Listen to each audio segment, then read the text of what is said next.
Какво за вас е истинската любов? Истинската любов са много неща. Не само хората да се обичат, да се уважават, да се познават добре. Между приятели може да има истинска любов. Примерно услугите, които си правим, когато излизаме навън, подкрепата, времето, което прекарваме, независимо колко време сме заедно, то е важно, нали, качеството. А вие как си представяте вашата идеална любовна история? Като дойде времето, ще се случи, не знам. И също, ако може би истинската любов, не трябва да има толкова много, как се казва, забравих думата, ревност. Това, че трябва той да те... Добре, мога ли да кажа на английски думата? Да. Трябва да реашурва твоите чувства, защото не е хубаво ти да си мислиш какво той си мисли, да не ти споделя, трябва да ти споделя, просто да знае, че ти знаеш, че той те обича.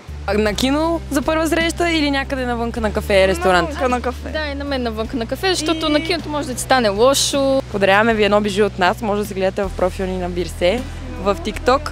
И приятна разходка и много любов ви пожелавам. Мерси на вас! Моля! Посети сайта ни birse.bg за още актуални бижута и оферти.